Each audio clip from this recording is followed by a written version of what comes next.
Yung 4-piece, tapos kung ano po, may mga changes po or ano pong nakikita. Gusto ko nga pag-aralan. Sa ngayon, alam ko na may mga nakikinabang talaga sa 4-piece na paaral nilang anak nila, nakapagtapos sila, nagdagdagan ng pera nila para sa kanilang pamilya. Pero sinasabi din ng iba na gusto namin sa totoo lang, trabaho, sustainable. Ang iba naman nagsasabi, nahiya kami kasi kami lang. So we would like to look into that. Ano nang na-impact ng 4-piece, ano nagawa niyang positive, ano naman yung mga areas na kumbaga nag-graduate na because may trabaho na, nagkaroon na ng lupa. Or is that impossible? No. As far as I know, merong ilan eh. Or else, titingnan din natin, is it possible na magkaroon ng mga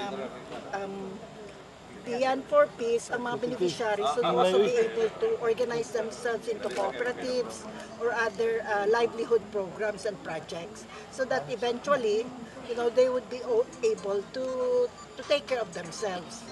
So, in other words, hindi ko ihinto, pag-aaralan nating mabuti para matiyak na ang pamilyang Pilipino ay hindi kailangan umasa sa allowance na makuha nila, kundi may sapat sila na trabaho na matugunan. At pangalawa, kailangan yung edukasyon at kalusugan ay abot kaya sa lahat. Why are we doing this? Because education is not accessible to everyone.